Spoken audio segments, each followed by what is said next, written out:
નમસ્કાર મિત્રો, સ્વાગત છે તમારું અમારી YouTube channel Gujarat jobs and ન્યૂઝમાં.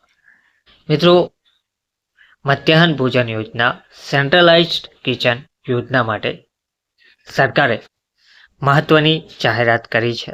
તેમજ આંગણવાડીને લઈને પણ સરકારે મોટી જાહેરાતો કરી છે.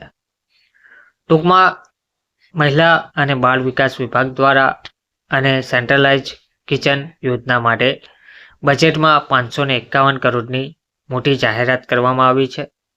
અને આ યોજનામાં વિદ્યાર્થીઓને કઈ રીતે ફાયદો થશે, બીજું આંગણવાડી માટે બજેટમાં માનદ વેતનમાં કેટલા કરોડ ફાળવવામાં આવ્યા છે વગેરે વિગત આપણે જોઈએ તો ભૂપેન્દ્ર પટેલ સરકારનું જે બજેટ 25-26નું રજૂ થયું છે તેમાં નાણામંત્રી કનુભાઈ દેસાઈએ આ બજેટમાં કેટલીક મહત્વની જાહેરાતો કરી છે, જેમાં પ્રાથમિક શાળાઓના વિદ્યાર્થીઓને ભોજન સારી ગુણવત્તાનું અને સમયસર મળી રહે તે માટે સેન્ટ્રલાઇઝ્ડ કિચન યોજનાની જાહેરાત કરી છે.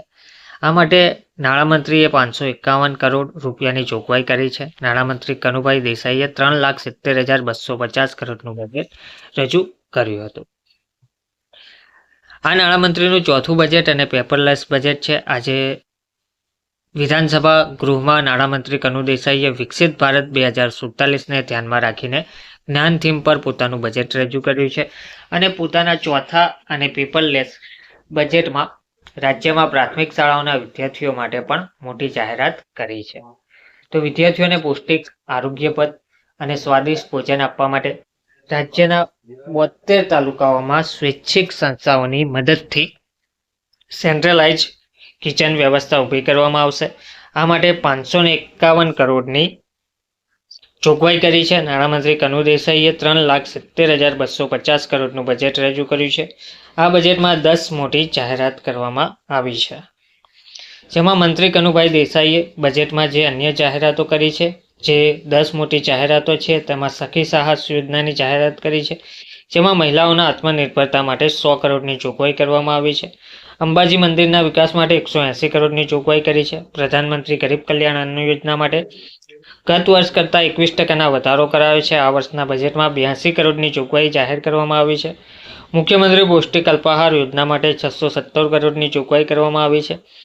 પ્રાથમિક શાળાઓમાં વિદ્યાર્થીઓને ભોજન આપવા માટે સેન્ટ્રલાઇઝ્ડ કિચન માટે 551 કરોડની જોગવાઈ કરવામાં આવી છે, જ્યારે આંગણવાડી યોજના માટે 274 કરોડની જોગવાઈ કરવામાં આવી છે.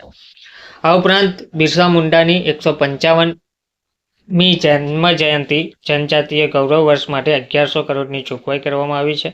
નાણામંત્રીએ કહ્યું છે કે પઢાઈ ભી પોષણ ભી ના ધ્યેયને સાકાર કરવા મુખ્યમંત્રી પૌષ્ટિક અલ્પાહાર યોજનાની ડિસેમ્બર 2024થી શરૂઆત કરવામાં આવી છે, જેમાં 32,277 શાળાઓના 41 લાખ વિદ્યાર્થીઓને લાભ મળે છે, જેના માટે આ બજેટમાં કુલ 617 કરોડની જોગવાઈ કરવામાં આવી છે. કનુભાઈ દેસાઈ લાલ રંગના કપડાની પોથીમાં બજેટની કોપી રાખી બજેટ રજૂ કરવામાં આવ્યું હતું.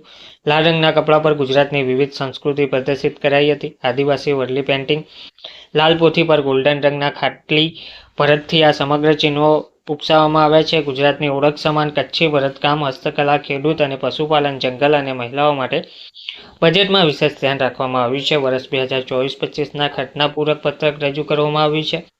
સામાન્ય બજેટ પર ગૃહમાં 4 દિવસ ચર્ચા કરવામાં આવશે. મહત્વનું છે કે 2024-25ના બજેટનું કદ 3,32,465 કરોડનું જોવા મળ્યું છે. ધન્યવાદ.